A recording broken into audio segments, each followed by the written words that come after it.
The first sound of defeat isn't a bang or a whimper. It's a high-pitched, insistent beep. Beep, beep, beep. I was in my sanctuary, my haven, my fortress of solitude and sterile gauze, the detached garage I'd painstakingly converted into the Maple Creek Community Response Hub. The air smelled of isopropyl alcohol and potential energy. I was just finishing up the final sterilization cycle on a set of instruments I'd used to clean out a nasty skateboard spill for one of the neighborhood kids. It was a Tuesday. The world was, for all intents and purposes, fine. Then came the beep. I glanced at the autoclave, my beautiful, brutish $20,000 sterilization machine. A single, angry red light flashed in time with the noise. Low water pressure. That's impossible, I thought. I paid the bill. The city isn't doing maintenance. I walked over to the deep utility sink and twisted the industrial-looking faucet handle. A pathetic cough of air, a dribble of brown-tinged water, and then nothing. The sound of no water is a special kind of silence. It's not peaceful. It's a heavy, final quiet, the sound of a system's last gasp. It's the sound of a lifeline being cut. My stomach dropped, not with fear, but with a cold, weary certainty. I didn't have to guess. I knew. The dragon had finally made her move. I walked out of the garage, letting the screen door slam shut behind me. I squinted against the afternoon sun, my eyes scanning the tranquil, manicured battlefield of Maple Creek Estates. And there she was.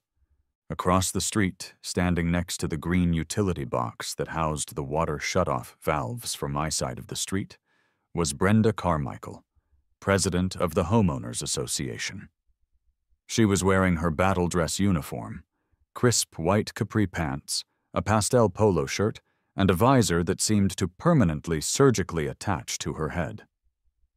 In her hand, she held a long, metal T-handle water key. She held it like it was Excalibur, and she had just pulled it from a stone made of unadulterated spite. She saw me.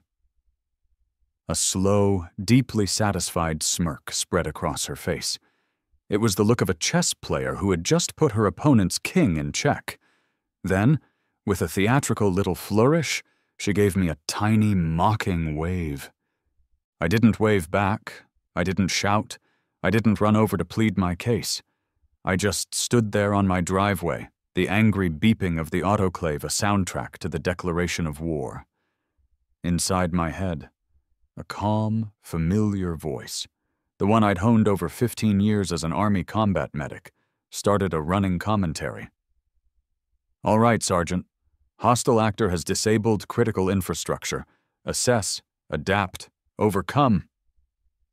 Brenda had been waging a low-grade war against me since the day I moved in 2 years ago. I bought this house for one reason: the oversized, detached 2-car garage. While the realtor was gushing about the open-concept kitchen, I was already drawing up blueprints in my head. After a career of patching up soldiers in dusty, far-flung hellholes, the idea of settling into a quiet retirement of golf and gardening felt like a prison sentence. I saw a need here, in this sprawling suburban labyrinth, where ambulance response times for anything short of a full-blown catastrophe could stretch into the double digits. So, the Maple Creek Community Response Hub was born. It wasn't an ambulance service. It was, as I liked to put it, a highly skilled neighbor with a better-than-average first aid kit. I was the guy you called when your kid had a febrile seizure, when your elderly dad took a fall, or when you sliced your hand open trying to follow a particularly ambitious YouTube cooking tutorial. I could stabilize, I could triage, I could keep things from getting worse until the big red and white truck arrived. The community loved it. Brenda, however, did not. To Brenda, my hub wasn't a community service. It was a litany of violations. My small, professional plaque by the garage door was unapproved commercial signage. The grateful neighbors dropping off cookies constituted excessive non-residential foot traffic.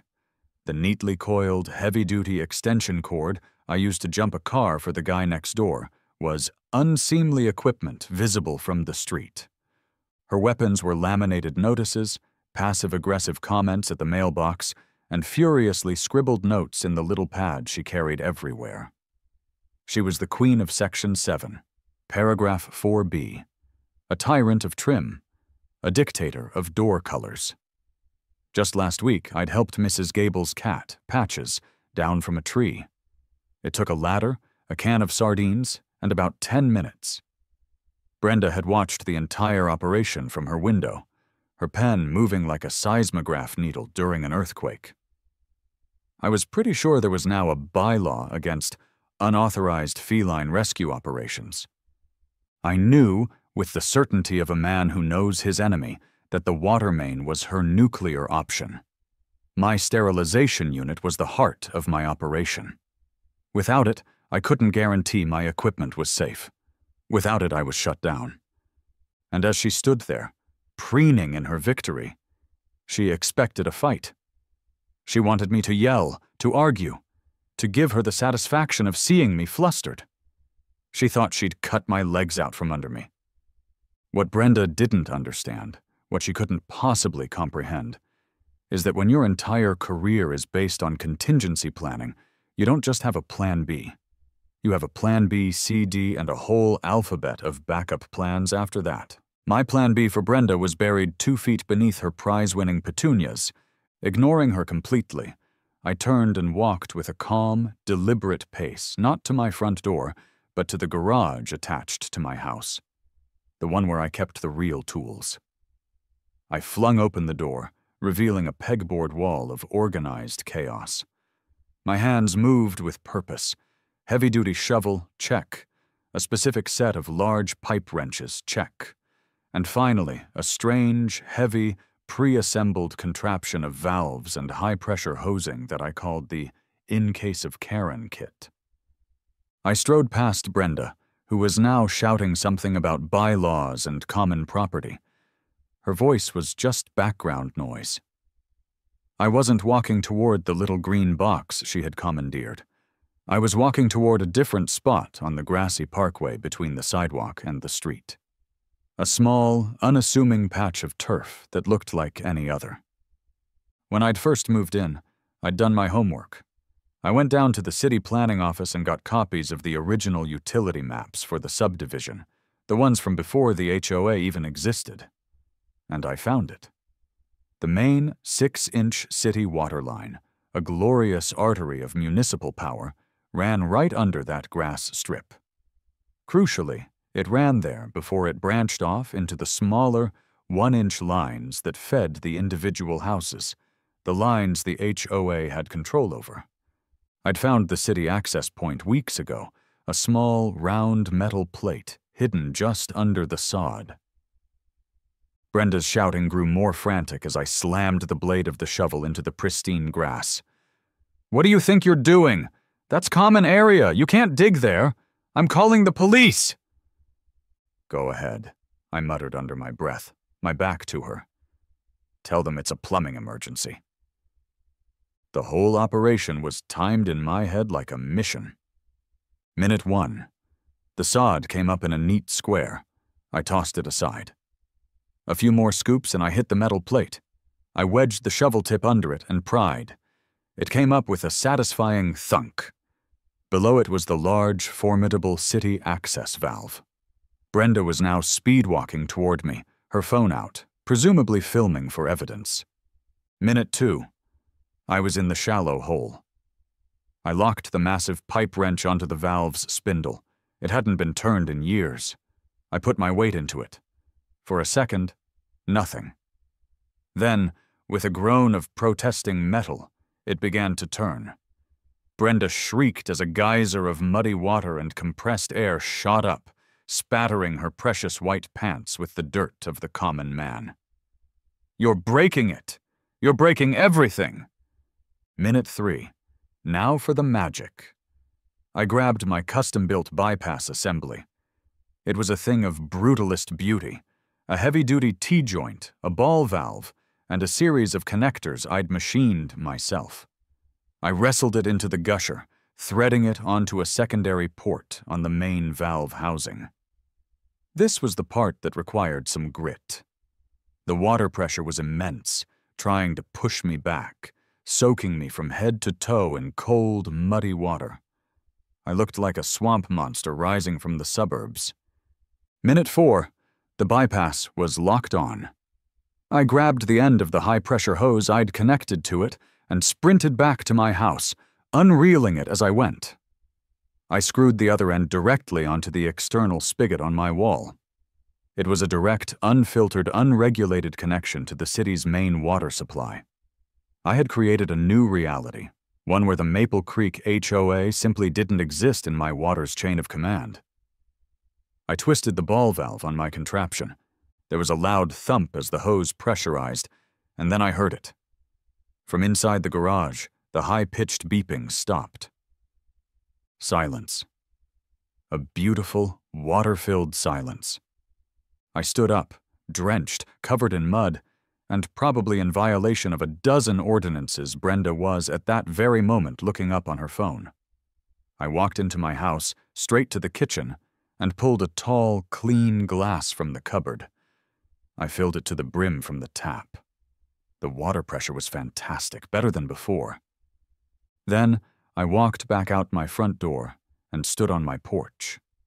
Brenda was still standing there, phone in hand, her mouth hanging open, her perfectly coiffed world in a state of catastrophic failure. I made direct eye contact with her. I raised the glass of water in a silent, defiant toast, and I took a long, slow, incredibly satisfying drink. Her face cycled through 5 distinct stages of grief in about 3 seconds. Confusion, outrage, disbelief, a flicker of genuine fear, and finally the dawning, soul-crushing horror of a petty tyrant who has just realized she brought a laminated notice to a full-scale plumbing war. Checkmate, Brenda. Your move.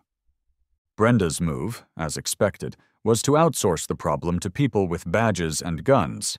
30 minutes later, I had showered off the mud of victory, changed into dry clothes, and was enjoying a well-deserved cup of coffee. The autoclave was humming along nicely, its digital display reading a comforting, sterilization cycle complete. All was right with the world. Then, the flashing red and blue lights painted streaks across my living room wall. A police cruiser had pulled up to the curb, its arrival as subtle as a sledgehammer. Out stepped 2 officers. The first was a man in his late 50s, with a weary face that suggested he'd seen every possible permutation of human stupidity, and was no longer surprised by any of it. This was Officer Miller. The second was young, barely out of his 20s, with a haircut so sharp you could probably cut fruit with it, and a ramrod-straight posture that screamed, "I love rules." This, I surmised, was Officer Davis. Brenda, having changed into a fresh, unstained pair of capri pants, was already on them, pointing a trembling, accusatory finger at my handiwork, the muddy patch on the lawn and the thick black hose running like a defiant snake to my house. I met them on the driveway. Miller gave me a neutral nod. Davis gave me a look that could curdle milk. "Sir," Officer Davis began, his voice crisp and official. "I'm Officer Davis. This is Officer Miller. We've received a complaint about you, he glanced at his notepad, illegally tampering with municipal water infrastructure." "Did she use the word infrastructure?" I asked, taking a sip of my coffee. "Wow, she's expanding her vocabulary. Good for her." "No, officer, I didn't tamper. I executed a field expedient bypass to restore critical services to a medical facility after a hostile actor intentionally disabled them." Davis blinked. He looked from me to the hose, then back to me. His brain was clearly struggling to find the right box to put my statement in. Miller, however, let the corner of his mouth twitch into a ghost of a smile. "A hostile actor, huh? Is that what we're calling Brenda these days?" From her porch across the street, Brenda's voice cut through the air. I heard that, Phil. It's a clear violation of City Code 34-7, and he destroyed common property. She knows the codes by number. It's impressive, really, I said to Miller. Davis, recovering his procedural footing, stepped forward. Sir, you can't just dig up the lawn and hook yourself into the city's water main. That's not how it works. There are regulations. There are safety concerns. This was my cue. I wasn't going to win by being a rebel. I was going to win by being more prepared. You're absolutely right, officer, I said, my tone as reasonable as I could make it. Which is why I didn't tap into the main in a reckless manner. I accessed a pre-existing, pre-meter city service port. I went inside for a moment and came back with a laminated sheet of my own, a printout of the city utility map. Brenda wasn't the only one who could weaponize office supplies. I pointed to the diagram. You see, the small lines that feed our houses, the ones controlled by that little green box over there, are under HOA purview. But this, I tapped the thick line on the map, is the 6-inch city main. This access point here is city property, not common area. Legally, the HOA has as much jurisdiction over it as they do over the moon.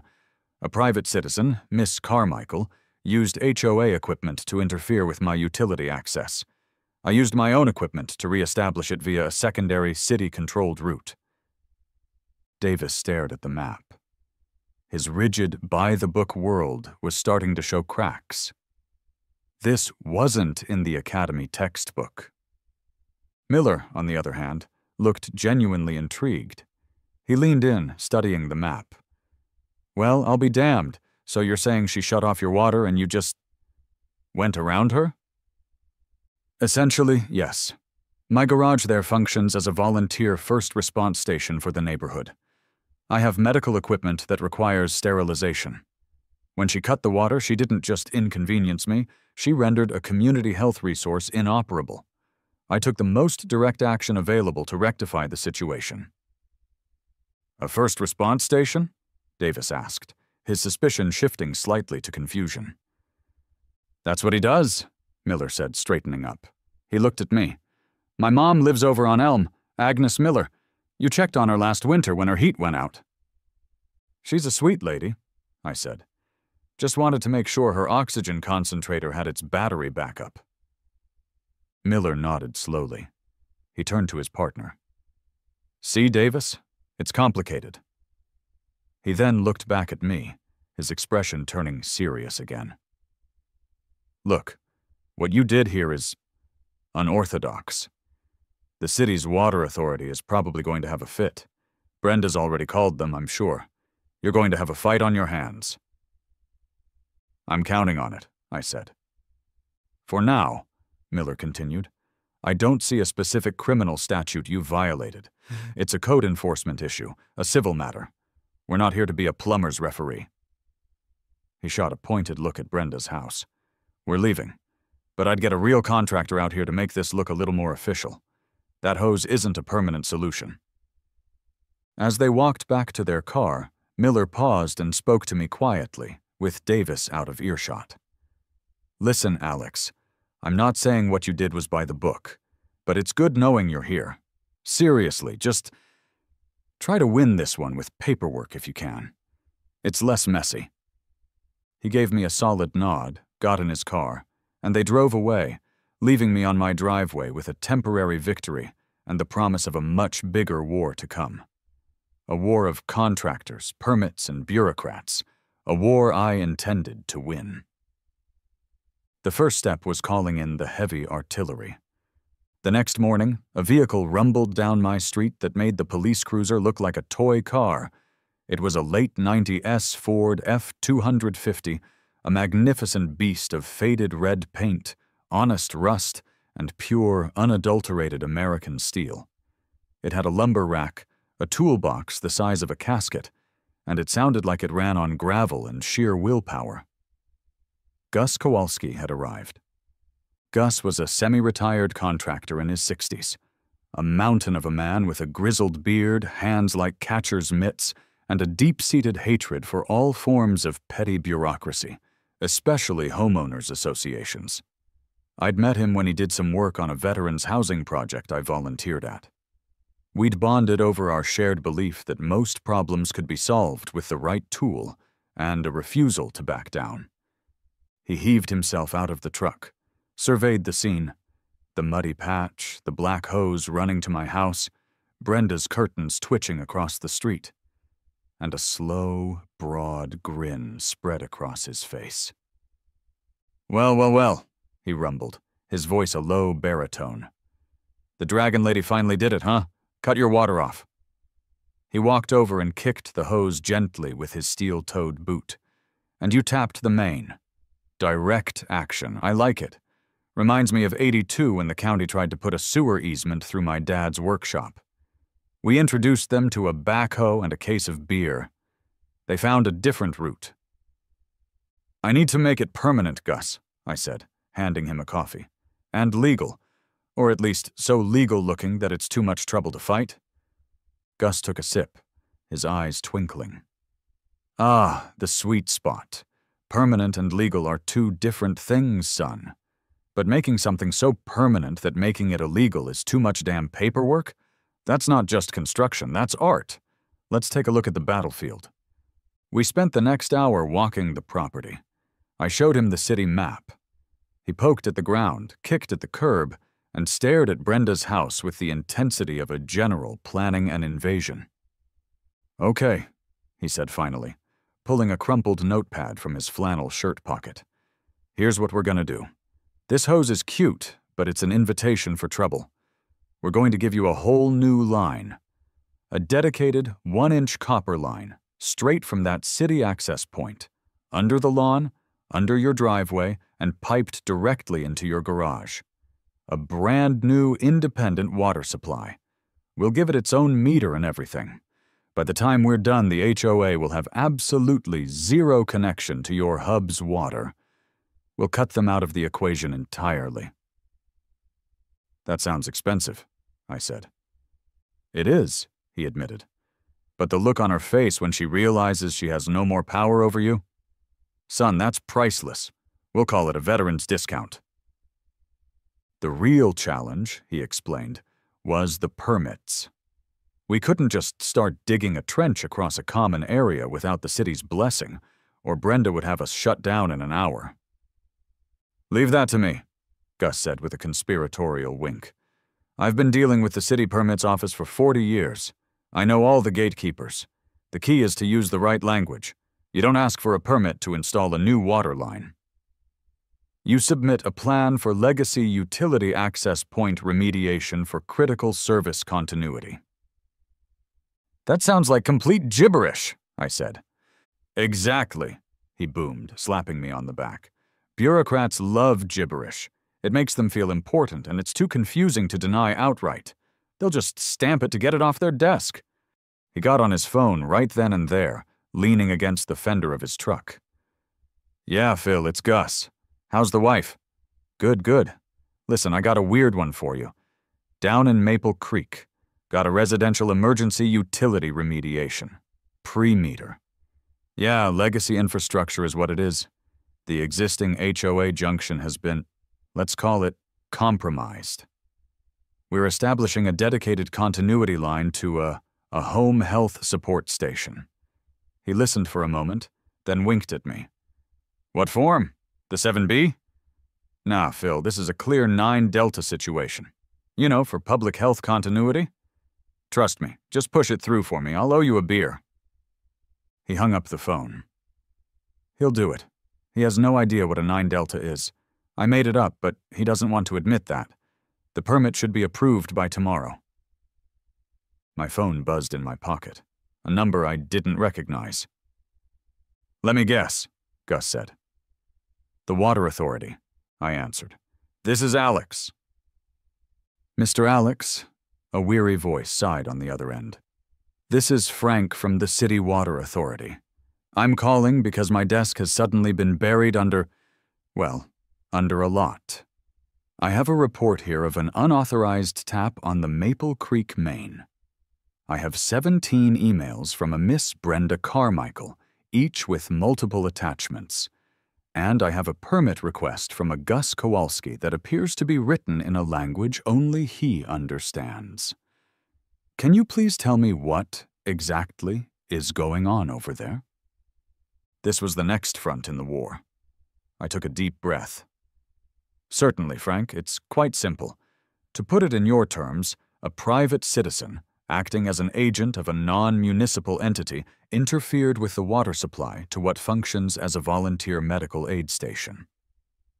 I implemented a temporary, non-destructive solution to ensure operational readiness. I am now working with a licensed contractor to install a permanent, fully compliant, and separately metered connection to ensure this doesn't happen again. There was a long pause on the other end, filled with the faint rustling of paper.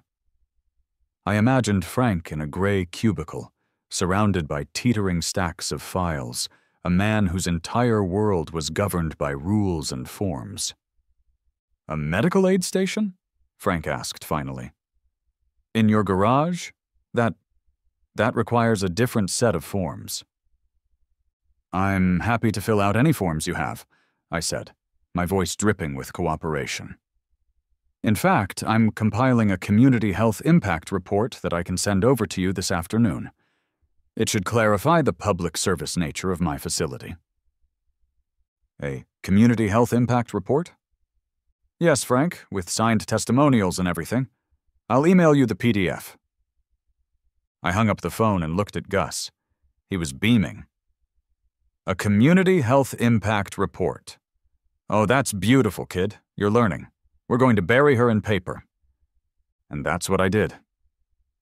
I spent the rest of the day on a counteroffensive. I went door to door, not to complain about Brenda, but to ask for help. I got a beautifully written, heartfelt letter from Mrs. Gable about Patches the cat, and the time I helped her when she fell. I got a short, powerful note from the young father whose son had the anaphylactic shock. Alex was there in 90 seconds with an EpiPen. The ambulance was 15 minutes out. My son is alive because of that garage. I got a statement from the Little League coach, the elderly couple down the street, the young woman I'd taught to properly bandage a wound. I compiled it all into a crisp, professional-looking 12-page PDF, complete with a title page, Community Health Impact Report, Maple Creek Response Hub. I attached it to an email and sent it to Frank at the Water Authority. The next morning, Gus's permit was approved. He showed up not just with his truck, but with a trailer carrying the most beautiful machine I had ever seen, a Ditch Witch trencher. It was a compact, powerful beast designed for one purpose, to carve a perfect surgical-grade trench in the earth, our target, the pristine common area lawn, directly in Brenda's line of sight from her front window. The trench warfare had begun. Day one was a symphony of glorious internal combustion. The moment Gus fired up the Ditch Witch, Brenda was on her porch, already shouting, "You can't do that! That's HOA property! I have the bylaws right here!" She waved her binder of rules like a talisman against the forces of chaos. Gus, who claimed to be deaf in one ear, the one he always conveniently turned toward nags and bureaucrats, just gave her a big, friendly smile. He cupped his hand to his good ear and yelled, "Ma'am, you'll have to speak up. This machine is a little loud." He then proceeded to lower the trencher's spinning blade and carve the first beautiful wound into the earth. By day two, Brenda had changed tactics. She set up a lawn chair about 50 feet away, just outside what she considered the blast radius of dirt and noise. She had her iPad propped on her knees and was filming our every move, providing a running commentary like she was Ken Burns documenting the Civil War. It is now 10:15 a.m., her voice drifted over to us during a lull. And the vandals have breached the fescue. They are showing a shocking disregard for the root systems of the Kentucky bluegrass. Gus found this hilarious. Every time he finished a pass with the trencher, he'd turn, see her filming, and do a little jig, waving at the camera. I contented myself with just sipping my coffee and giving her a cheerful thumbs up. This wasn't just a construction project anymore. It was performance art. Day 3, the cops showed up again. Miller and Davis. Brenda must have called them in a panic, probably telling them we were trying to dig a moat around her house. "Morning, Alex. Gus," Miller said, looking at the long, neat trench. "Making progress, I see." "Just remediating some legacy infrastructure, officer," Gus said gravely, wiping grease from his hands. Davis, holding his notepad, looked stern. "Ma'am, Miss Carmichael, says you don't have a permit for this level of excavation." Gus reached into his truck and produced the permit. He handed it to Davis. "City Permit 734B, exploratory digging to assess mainline integrity." All above board. Davis read the permit, his brow furrowed. It was just legal enough, just vague enough, to be unassailable by a patrol officer. He looked at Miller, defeated. Miller just shrugged. "Looks like you're covered," Miller said to us. "Try not to fall in your hole." As he walked back to the car, he caught my eye and gave me a slow, almost imperceptible wink. Neighbors started coming by, not to complain, but to support us. Mrs. Gable brought us a pitcher of iced tea. The Little League coach dropped off a box of donuts. We were becoming local folk heroes. The trench was our symbol of resistance. We worked slowly, methodically. We laid the gleaming 1-inch copper pipe in the bottom of the trench like we were laying the foundation of a cathedral. It was a work of art, a straight, beautiful line of defiance running from the city's authority directly to my garage. Every length of pipe we connected, every joint we soldered, felt like a small victory. After a week of glorious, muddy work, the pipe was laid, the connections were made, and the trench was filled. We'd reseeded the lawn and covered it neatly with straw. All that was left was for the city to come install the new, separate meter. The physical war was over. But I knew Brenda. She wouldn't be defeated by a trench. She'd take this to the final court of suburban appeal, the HOA emergency meeting. The email went out to the entire neighborhood. Subject: urgent. Emergency HOA meeting to address gross bylaw violations at 112 Maple Lane. The battlefield was shifting from my lawn to the community clubhouse, a stuffy beige room that usually hosted potlucks and scrapbooking clubs. Tonight, it would host a public execution. The room was packed. I saw curiosity, concern, and on a few faces, annoyance. Brenda's allies, the other board members, sat at a table at the front, looking grim and self-important. Gus had come with me for moral support, and he sat in the back, arms crossed over his massive chest, looking about as comfortable as a bear in a dollhouse. Brenda stood at a podium, a laptop connected to a projector. On the screen behind her was the title slide of a PowerPoint presentation, The Maple Creek Manifesto, Protecting Our Property Values and Preserving Our Peace. I had to give her credit. It was a masterclass in pearl clutching. "My dear friends, my neighbors," she began, her voice quivering with manufactured emotion. "We are gathered here tonight because our community is under attack. An attack not from the outside, but from within." Click. The slide changed to a grainy, zoomed-in picture of my ditch witch. "Unregulated, industrial machinery has torn apart our common areas, endangering our children and pets." Click.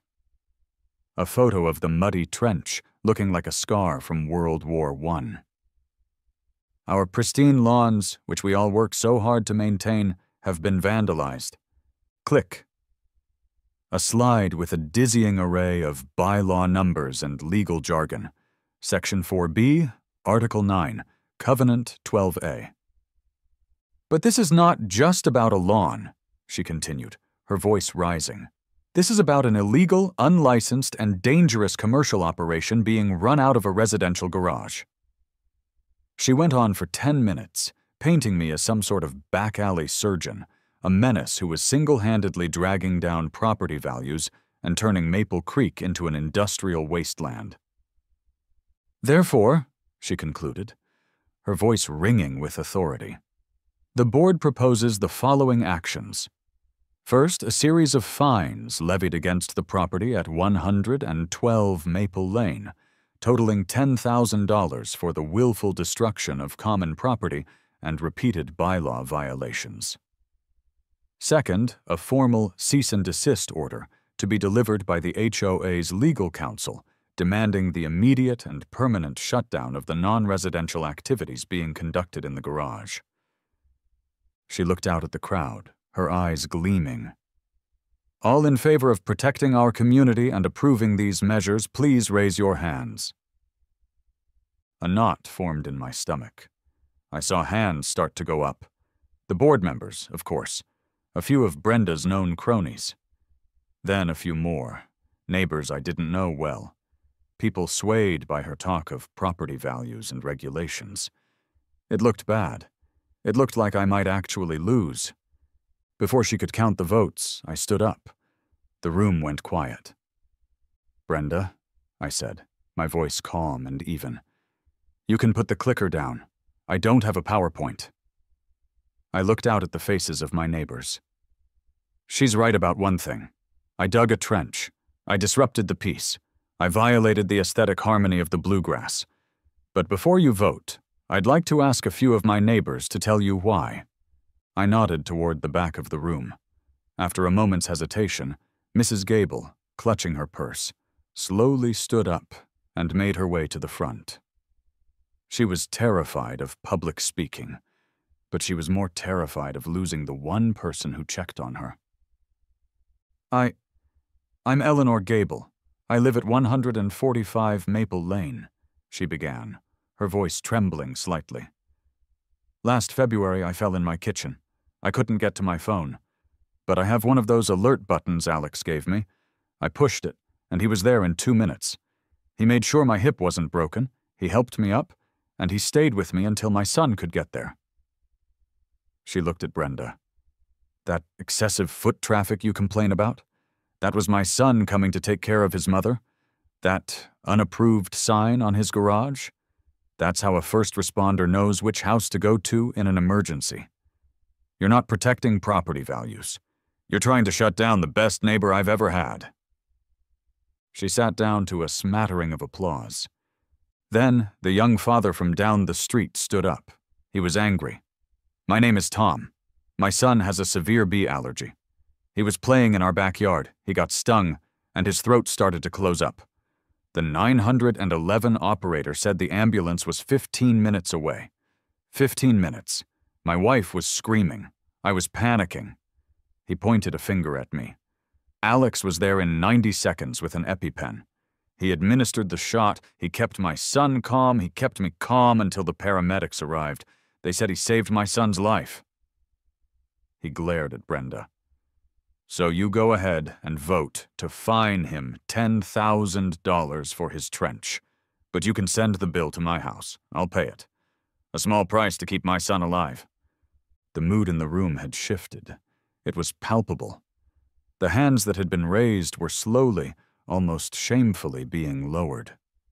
The Little League coach stood up and talked about the peace of mind he had knowing I was on standby during games. Another neighbor talked about how I'd taught a CPR class in my driveway. Story after story, the picture Brenda had painted of me as a menace was being systematically dismantled and replaced by the truth. Brenda stood at the podium, her face pale, her manifesto forgotten on the screen behind her. Her power was evaporating in real time. And that's when the back door of the clubhouse opened. In walked Frank from the City Water Authority. He looked even more tired and rumpled in person.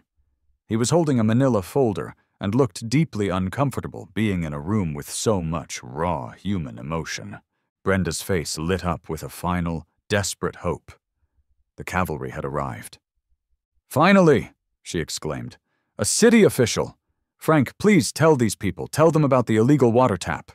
Tell them about the flagrant violations of municipal code." Frank shuffled to the podium, adjusted the microphone, and cleared his throat with a dry, papery sound. "Ahem. Good evening. My name is Frank Pasternak, from the City Water Authority, Code Compliance Division." He opened his folder and stared at a piece of paper, avoiding eye contact with anyone.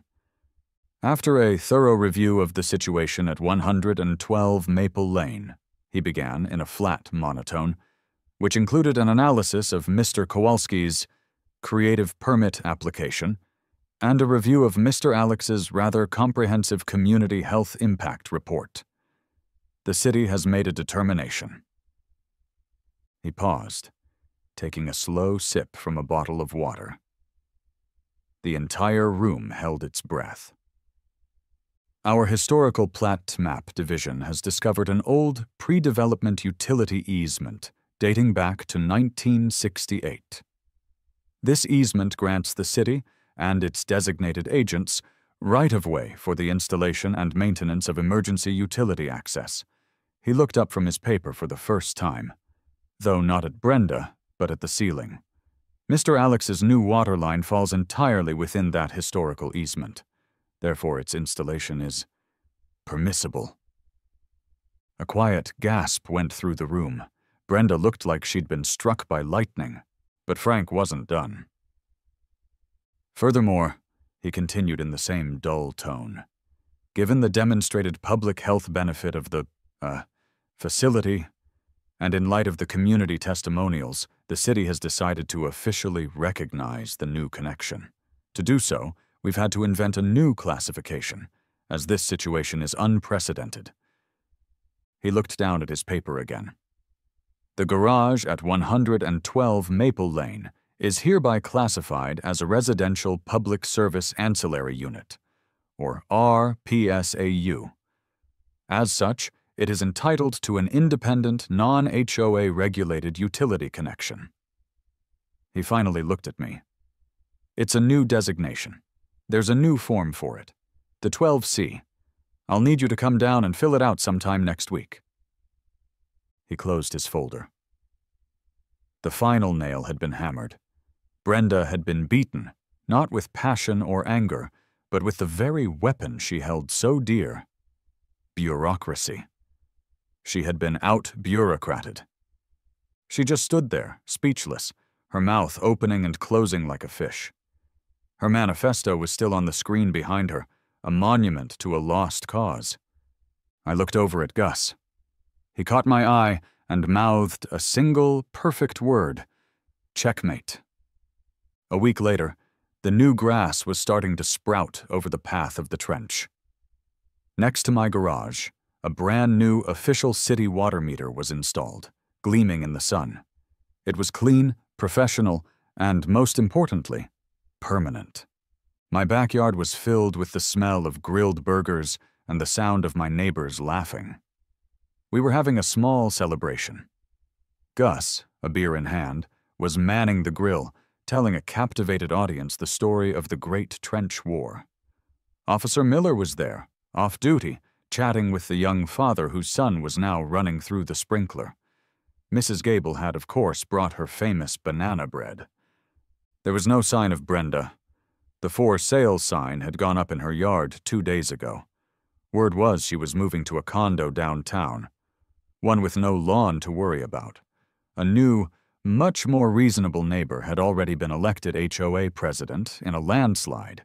His first act was to propose a motion officially recognizing my hub as a community asset. Later that evening, after everyone had gone home, I was in the hub. The lights were on, the autoclave was humming quietly in standby mode, and the water was flowing freely. I was wiping down the counters, enjoying the hard-won peace.